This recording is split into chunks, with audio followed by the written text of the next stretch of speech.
कर्म का बंधन अवश्य निर्मित होता है, किंतु कार्य का बंधन निर्मित नहीं होता पार्थ।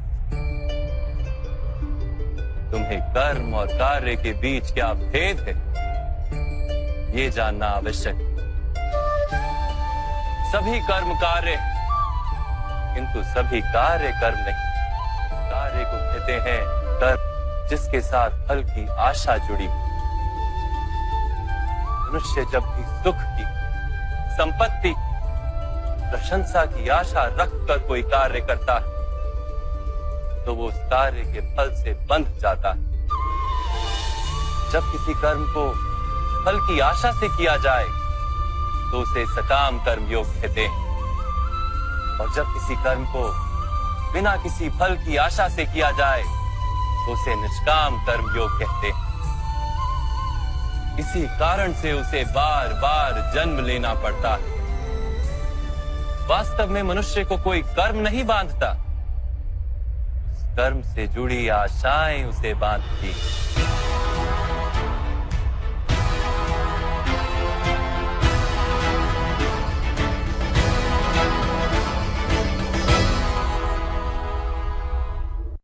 वास्तव में मनुष्य को कोई कर्म नहीं बांधता, उस कर्म से जुड़ी आशाएं उसे बांधती हैं। वो कैसे माधव?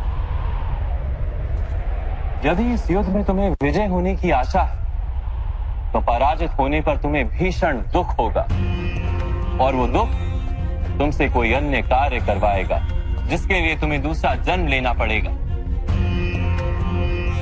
और यदि तुम विजयी हुए तो तुम्हारा अहंकार बढ़ेगा, और वो अहंकार तुम्हें विश्व विजय के लिए प्रेरित करेगा, तुमसे हत्याएं करवाएगा और उसका पाप तुम्हें बांधेगा।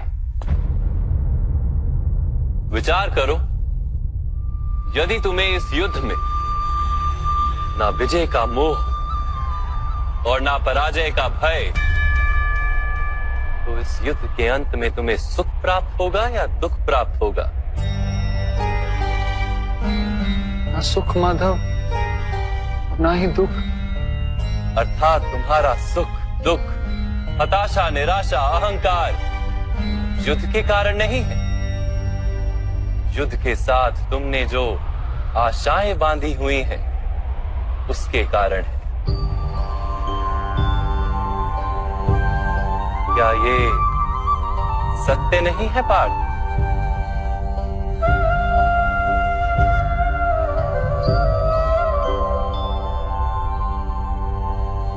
सुख दुखे समे कृत्वा लाभा लाभो जया जयो ततो युद्धाय युज्यस्व नैवं पाप मवाप्स्यसि। अर्थात सुख दुख को समान मानकर लाभ हानि जय पराजय का विचार किए बिना यदि तुम युद्ध करोगे कौन्तेय, तो तुम पाप के भागी नहीं बनोगे। इसी को कर्म योग कहते हैं। जो सांख्य का ज्ञान प्राप्त कर लेता है वो ये जान लेता है कि वो शरीर नहीं, केवल एक आत्मा है। शरीर के भोग और अनुभव तो केवल मृत्यु तक है, अर्थात वास्तविक नहीं, केवल माया है। उसके लिए कर्मयोगी बनना सरल हो जाता है। परंतु माधव, यदि कार्य से बंधन निश्चित है तो क्या संसार का त्याग करके संन्यास लेना उचित नहीं?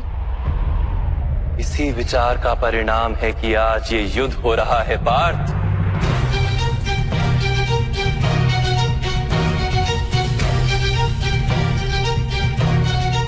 विचार करो, जब सत्व गुण से भरे धर्म को जानने वाले लोग कर्मों का त्याग करते हैं, तब अधर्म से भरे लोग ही संसार को चलाते हैं।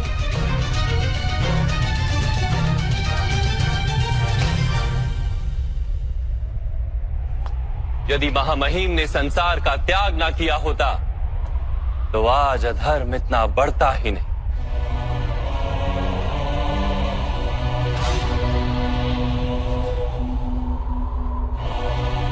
तुम्हारे पिता ने यदि संन्यास ना लिया होता तो आज भ्राता युधिष्ठिर सुख से राज कर रहे होते।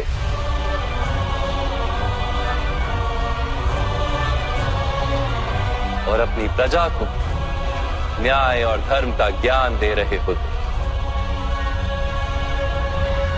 किंतु दुखदायक बात तो यह है पार्थ कि सत्व गुण से भरे मनुष्य ही संसार को लाभ दे सकते हैं, किंतु वो ही संन्यास का विचार करते हैं। जैसे जल तो भाप बनकर उड़ जाता है और कीचड़ वहीं पड़ा रहता है, वैसे सत्वगुणी सज्जन लोग तो संसार का त्याग कर देते और तमस से भरे अधर्मी लोग संसार में कार्य करते हैं। इसी कारण से संसार में पाप और अधर्म बढ़ता है।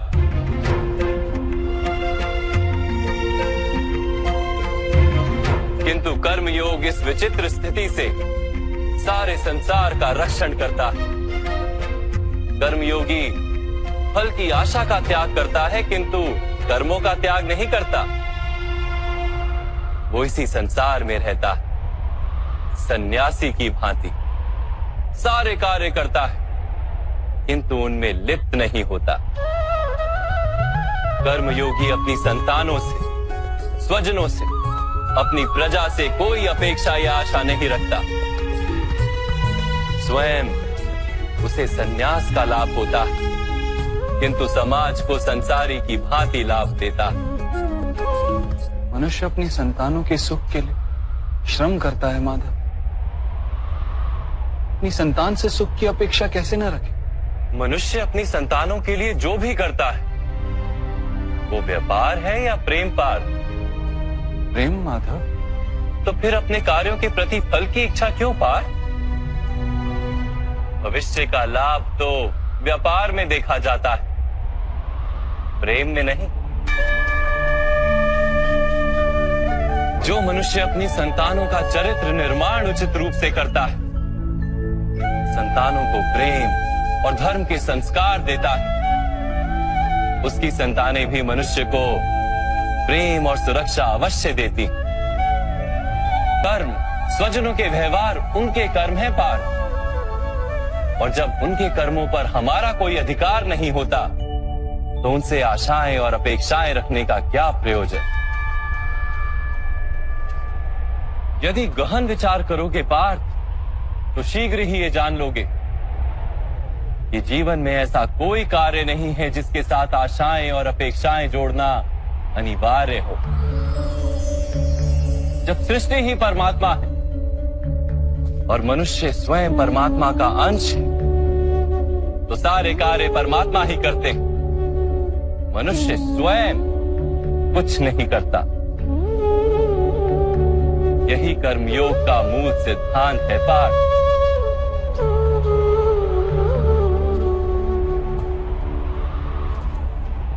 तुम्हें भी कर्मयोगी बनकर ये युद्ध करना आवश्यक है पार्थ। त्रिगुणिया विश्या वेदा निस्त्रे गुणियो भवार्जुना निर्द्वंद्वो नित्य तत्वस्थो निर्योग क्षेम आत्मवान। 3 गुणों का त्याग करके निर्गुण बन जाओ पार्थ। इस द्वंद्व से मुक्त हो जाओ। सदा सत्व अर्थात परमात्मा में बुद्धि लगाकर कर्तव्य का वहन करते रहो। कुछ प्राप्त करने की इच्छा और कुछ प्राप्त किए हुए का रक्षण करने का विचार त्याग दो पार्थ, और अपनी आत्मा को स्वतंत्र कर।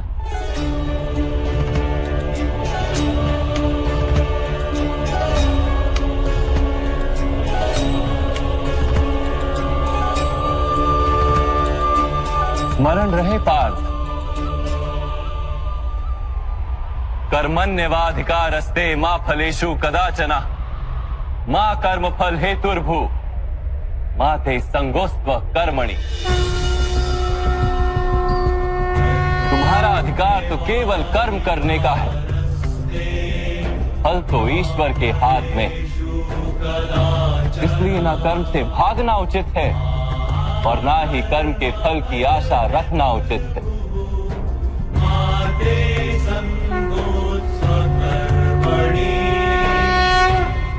जो फल का त्याग कर दे परंतु कर्म का त्याग ना करे, ऐसे कर्म योगी को कैसे जाना जा सकता है माधव? विश्या विनिवर्तन्ते निरहारस्य देहिनः रसवर्जम रसोप्यस्य परम दृष्टवा निवर्तते। सुनो पार्थ, जो स्वाद से छूटने के लिए भोजन का ही त्याग कर देता है, वास्तव में उसके मन से स्वाद की लालसा कभी जाती ही नहीं। उसे दोहरी हानि होती है। एक तो वो निर्बल हो जाता है, जिसके कारण परमात्मा को प्राप्त करने का जो प्रयत्न अनिवार्य है उसे वो नहीं कर पाता, और दूसरा सदा ही उसका मन स्वाद की लालसा से भरा रहता है। इसलिए भोजन का त्याग करने से उत्तम है स्वाद की लालसा का ही त्याग कर दिया जाए। कर्म योगी अपने मन की सारी लालसाओं को खींच लेता है, जीवन को कर्तव्य मानकर कार्य अवश्य करता है, किंतु उन कार्यों से जुड़ता नहीं।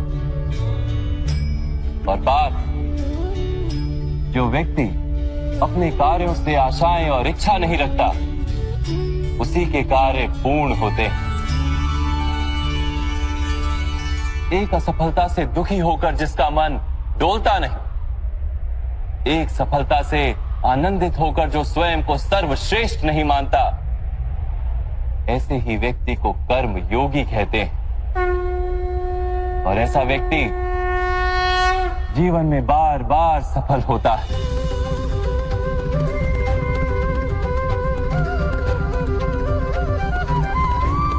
ध्यायतो विषयान् पुंसः संगस्तेषु पजायते संगात संजायते कामा कामात् क्रोधो भिजायते क्रोधात् भवति सम्मोहम् सम्मोहात् स्मृति विभ्रमम् स्मृति भ्रंशात् बुद्धिनाशो बुद्धिनाशात् प्रणश्यति।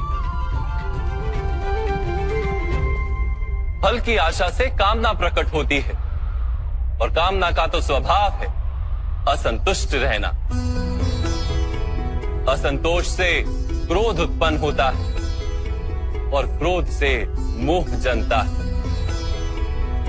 मोह के कारण व्यक्ति आचार और व्यवहार का ज्ञान ही भूल जाता है। ज्ञान के जाने से बुद्धि चली जाती है, अनुचित प्रकार के कार्य होने लगते हैं, और समाज ऐसे व्यक्ति का शत्रु बन जाता है। और अंत में ऐसे मनुष्य पूर्णतः पतन हो जाता है।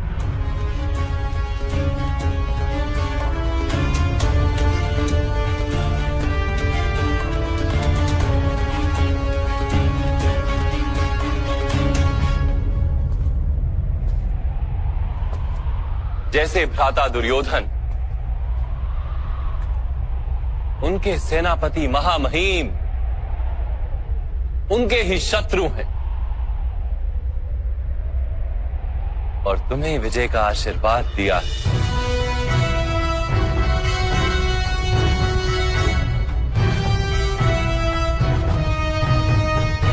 पार्थ, कर्मयोग ब्रह्म विद्या का दूसरा चरण है। परमात्मा में अपनी बुद्धि स्थिर करो, स्वयं को आत्मा जानो, मिथ्या बंधनों से मुक्त हो जाओ, और फल की आशा का त्याग करके केवल कर्म करते रहो।